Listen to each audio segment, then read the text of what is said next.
అందరికీ నమస్కారం. ఇవాళ మనతో ప్రముఖ ఆధ్యాత్మికవేత్త, ఆస్ట్రాలజర్, దత్తాత్రేయ మరియు గణపతి ఉపాసకులు మురళీధర్ శర్మ గారు మనతో ఉన్నారు. వారితో మాట్లాడదాం. గురుగారు నమస్కారం. మహాదేవ శ్రీమాత్ర నమః. గురుగారు, సెప్టెంబర్ నెలలో కుంభరాశి వారికి ఎలాంటి ఫలితాలు ఉండబోతున్నాయి కాస్త వివరించండి. తప్పకుండా అండి. ఇక్కడ ఒక విషయం ఏమిటి అంటే, ముందుగా కూడా ప్రతి వీడియోలో కూడా నేను చెప్తూ ఉంటాను, వ్యవహారిక నామము జన్మనామము వేరుండి డేట్ ఆఫ్ బర్త్ ప్రకారంగా వీరికి దశ అంతర్దశలను నిర్ధారణ చేసుకొని, మరొకటి ఏమిటి ముఖ్యమైనది అంటే, ఏదో వృషభ రాశికి బాగుంది, పలానా రాశికి బాగుంది అని మనం సంతోషపడిపోవడానికి ఆస్కారం లేదు. ఇక్కడ గోచారంలో గ్రహాలు అనేటువంటివి మారుతూ ఉంటవి, గ్రహచారంలో గ్రహాలు అనేటువంటివి మారవు. మనం జన్మించినటువంటి సమయానికి ఒక లగ్నం అనేది ఏర్పడుతుంది. ఆ లగ్నాన్ని ఆధారంగా చేసుకొని మనకు కొన్ని గ్రహాలు ఉండేటువంటి స్థానాన్ని బట్టి, సప్తమ స్థానము వివాహానికి సంబంధించింది, పంచమ స్థానము మనకు అబ్రాడ్ కావచ్చును, ఉన్నతానికి సంబంధించింది, సంతానానికి సంబంధించింది, ఇలా ఏ ఏ గ్రహాలు ఎక్కడెక్కడ ఉన్నాయి అనేటువంటిది అదొక పరిశోధన, అదొక విద్య అది. సో దాన్ని బేస్ చేసుకొని ఆస్ట్రాలజీ అనేది మనం చెప్తే అదొక నిజం అవుతుంది. వారు ఉండేటువంటి పరిస్థితి ఏంది, నాకేది ఎప్పుడు నా ఛాలెంజ్గా నేను చెప్తూ ఉంటాను ప్రతి వీడియోలో కూడా, మీరేం చెప్పొద్దు, డేట్ ఆఫ్ బర్త్ పుట్టిన సమయం ఇస్తే నేనే మాట్లాడతా, విషయం ఇది ఈ పరిస్థితిలో ఉన్నారు కనుక, లేదా 4-5 విషయాలు నేను చెప్తా కనుక, ఈ విషయాన్ని మీరు అబ్జర్వ్ చేసుకొని ప్రతి మనకు ప్లే అయ్యేటువంటి ప్రతి వీడియోను కూడా మీరు అర్థం చేసుకోవాలని చెప్పి కోరుకుంటూ, కుంభరాశి వారికి సెప్టెంబర్ నెలలో ఎట్లా ఉంది అనుకుంటే, కొత్త ప్రయత్నాలు అయితే చేయకండి. వీరు కూడా ఉన్నది నడవనీయండి వ్యవస్థను. ఎక్కువగా ఆశపడి ముందుకు వెళ్ళినా, ఏదో ఎక్స్పెక్టేషన్ చేసుకొని ముందుకు వెళ్ళినా కొంత ఇబ్బందికరంగానైతే ఉంది. మనం ముందుగా చూసుకుంటే వ్యాపారం అందు నష్టం కనబడుతుంది. కొందరు ఏం చేస్తారంటే, ఇదే సమయంలో ఏదో వ్యాపారం మొదలు పెట్టాలనుకుంటారు. ఇప్పుడు టైం బాగాలేనప్పుడే కొత్త కొత్త ఆలోచనలు వస్తాయి వీరికి. అదే టైంలో డబ్బు ఎవరో ఇస్తారు, ఎక్కడి నుంచో డబ్బు వస్తుంది. ఈ 10 లక్షలు 20 లక్షలు తీసుకొని పోతారు, ఎక్కడో ఇన్వెస్ట్ చేస్తారు. ఈ టైం బాగాలేదు అనేది వీరికి ఎప్పుడు తెలుస్తుంది? ఈ డబ్బులు పోయిన తర్వాత ఎక్కడికన్నా వెళితే, అమ్మాయి మీరు ఈ టైం బాగాలేదమ్మా ఎందుకు ఇన్వెస్ట్ చేశారంటే ఏం చేయలేరు.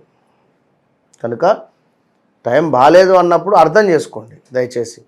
మరి మీ జాతకంలో ఒకవేళ దశ అంతర్దశలు బాగుంటే, మీకు కనుక శని అంతర్దశ, శని మహాదశ అయిపోకుండా, మహాదశ ఉన్న అంతర్దశలు అయిపోకుండా ఉంటే మీకు మంచి రిజల్ట్ ఇస్తాడు. అయిపోయింది అనుకుంటే రిజల్ట్ రాదు. ఇప్పుడు 22-23 ఏండ్ల వయస్సు కుర్రాడు ఎంత స్పీడ్గా బండి నడుపుతాడు, లేదా ఎంత తొందరగా ఎదుటి వ్యక్తికి సమాధానాలు ఇస్తూ ఉంటాడు, ఇంత తొందరపాటు స్వభావం ఉంటుంది. అంటే కొందరు సైలెన్స్గా ఉంటారు. అది వారి జాతక రీత్యా వారు ఉండేటువంటి నక్షత్రాన్ని బట్టి. ఇక ఎంతైనా ఈ 20, 22, 23 ఏళ్ళ కుర్రాడు కింద కూర్చొని టక్కుని పైకి లేస్తాడు. అదే ఈ 36, 37, 40 ఏళ్ళు 50 ఏళ్ళలో లేస్తాడా? లేవలేడు కదా. అట్లనే ఒకసారి ఒక పీరియడ్ అయిపోతే ఈ శనిది కానీ గురువుది కానీ రిజల్ట్ మళ్ళీ నెక్స్ట్ది వచ్చేది కొంత ఇబ్బందికరంగా ఉంటుంది. ఎక్కువగా ఇవ్వలేదు, అది అర్థం చేసుకోండి. మరి ఎందుకు ఎక్కువగా ఇవ్వలేదు అంటే, దాని స్టెమినా మొత్తం అక్కడ ఇచ్చేసింది. ఇప్పుడు ఇది 2వ దశన 3వ దశన చూసుకొని దాని తగ్గట్టుగా యాంటీబయాటిక్ ఇంజెక్షన్ ఇచ్చుకోవాలి మనం. యాంటీబయాటిక్ ఇంజెక్షను లేదా ఇంత దానికి జ్యూసో మంచి అదేమిటి దానికి కొంచెం పుష్టికరమైనటువంటి ఆహారం పెడితే తప్పకుండా అది మనకు కొంచెం 1% అన్న రిజల్ట్ ఇస్తుంది. అది ఎట్లా? ఉంగరం రూపకంగాన, లేదా మనకు జపం మూలకంగాన, దానం మూలకంగాన. ఇప్పుడు మనకు జలతత్వము, భూతత్వము, అగ్నితత్వము, వాయుతత్వము 4 తత్వాలతోని గ్రహాలు ఉంటాయి. ఓకే, మీ లగ్నము జలతత్వం అయితే జపాలు చేయించాలి, మీ లగ్నము అగ్నితత్వం అయితే హోమం జరిపించాలి. ఇది పాయింట్ అర్థం చేసుకోండి బాగా. లగ్నం బట్టి ఇది జలతత్వమా, భూతత్వమా, వాయుతత్వమా, అట్లా. కనుక దాన్ని బట్టి మనం ముందుకెళ్తే మంచి రిజల్ట్ ఉంటుంది. మరి యొక్క కుంభరాశి వారికి వాహనం నడిపేటప్పుడు కూడా చాలా జాగ్రత్త, సంయమనంగా ఉండాలి. దుబారా తిరుగుడు ఉంది, దుబారా ఖర్చు ఉంది, ఆర్థిక ఇబ్బందులు ఉన్నవి, చెడు సహవాసం ఉంది ఇక్కడ. ఇప్పుడు రోజు ఉదయం వాకింగ్ వెళ్ళేటువంటి వారితో స్నేహం చేస్తే వాకింగ్కి వెళ్తాం, సాయంత్రం మద్యం షాపుకి వెళ్ళేటువంటి వారితో నాకు ఫ్రెండ్షిప్ చేస్తే అతను అక్కడికే తీసుకెళ్తాడు.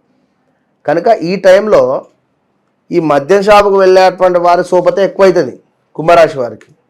కనుక ఇది గమనించుకొని అటువైపు వెళ్ళకండి అంటున్నాం మనం. అది అటు వెళితే ఇంకా డౌన్ఫాల్ అవుతారు. ఈ శనికి ఇంకా బాగా మీరు రాజ్యం పోసిన వారు అవుతారు, దాని పవర్ ఇంకా కోల్పోతూ ఉంటారు. దయచేసి వద్దు, దైవం వైపు వెళ్ళండి, దయ్యం వైపు వద్దు, అర్థం చేసుకోండి. కొన్ని రాని బాకీలు వివాదాలకు గురయ్యే పరిస్థితి ఉంది.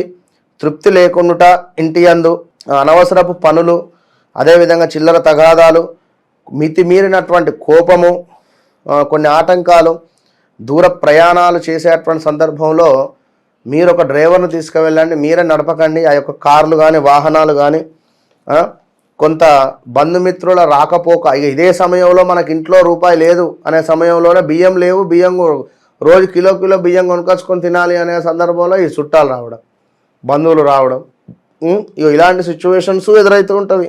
తప్పకుండా కుంభరాశి వారు ఆదిత్య హృదయం ప్రతిరోజు చదువుకోవాలి. మన వద్ద జరిగేటువంటి యొక్క శని హోమాలు కానీ గురు హోమాలలో కూడా పాల్గొనండి. చాలా అద్భుతంగా జరిగేటువంటి యొక్క హోమాల ద్వారా మంచి రిజల్ట్ పొందుతారు అని మాత్రం చెప్పగలుగుతా. దీంతోపాటు మీ యొక్క జాతకాన్ని కూడా పరిశోధన చేసి ఆ జాతకంలో దశలు అంతర్దశలు ఏం నడుస్తున్నాయో అవి కూడా కలిపి చేసేటువంటి ప్రయత్నం కూడా ఉంటుంది. కనుక కుంభరాశి వారికి అసలు 15% కూడా బాగాలేదు. ఏ పని చేసినా జాతకాన్ని చూయించుకొనే ముందుకెళ్ళండి, లేదు గుడ్డిగా వెళుతా అంటే మీ ఇష్టం. ఎందుకు ఇట్లా చెప్పడము? ఈ 5% 20% అంటే గురువు కానీ శని కానీ ఇవి రెండు పెద్ద గ్రహాలు. ఇవి రెండు మారినప్పుడు రాహుకేతువుల మార్పు వల్ల అసలు బండ్లు ఓడలు అవుతాయి. విన్నరా? ఇప్పుడు వీరికి ఏంది అంటే వివాహం అయిన వారికి కూడా భార్యాభర్తల్లో గొడవలు ఉన్నవి. కుంభరాశి వారికి వివాహం అవ్వటం లేదు అని కూడా ఒక బాధ ఉంది. వివాహం అయిన వారికి ఎందుకు వివాహం అయిందనో బాధ ఉంది. కోర్టు రిలేటెడ్ కేసులు కావచ్చును, భార్యాభర్తలలో గొడవలు కానీ ఇలాంటి సమస్యలు అయితే కొల్లలు. వినరా? కనుక డబ్బులు ఎవరికి ఇవ్వద్దు. మళ్ళా డబ్బులు ఎవరికైనా ఇచ్చినా అది వివాదాస్పదమే అవుతాయి కానీ మరొకటి కాదు. కనుక దయచేసి అన్నీ చూసుకొని ముందుకెళ్ళండి. గురుగారు, కుంభరాశి వారు ఎటువంటి పరిహారాలు చేసుకుంటే వీళ్ళకి మంచి ఫలితాలు పొందే అవకాశం ఉందంటారు? వీరు తప్పకుండా రావి చెట్టు వద్ద ఆవ నూనెతో దీపారాధన, దీంతోపాటు అనాథాశ్రమాలు, వృద్ధ ఆశ్రమాలు ఉంటవి, ముసలివారికి సేవ చేసుకోవాలి. ఎవరో ముసలివారు కనబడ్డారు, వారికి ఒక ప్లేట్ టిఫినా, లేదా మధ్యాహ్నం భోజనమా, నైట్ ఏమైనా టిఫినా, లేదా వారికి ఏమైనా దుస్తులు కొనియడమా, షాల్వా కానీ లేదా ఒక డ్రెస్ కానీ లేదా నైట్ కప్పుకునేటువంటి దుప్పటి కానీ, వాటెవర్ చెప్పులు కానీ, ఇలాంటి ఏవైనా వారికి మీరు కొనిస్తే మంచి ఫలితం ఉంటుంది. సెప్టెంబర్ నెలలో కుంభరాశి వారికి ఎలాంటి ఫలితాలు ఉంటాయి, అలాగే వీరు చేసుకోవాల్సిన పరిహారాలు తెలియజేసినందుకు ధన్యవాదాలు గురుగారు. మహాదేవ్.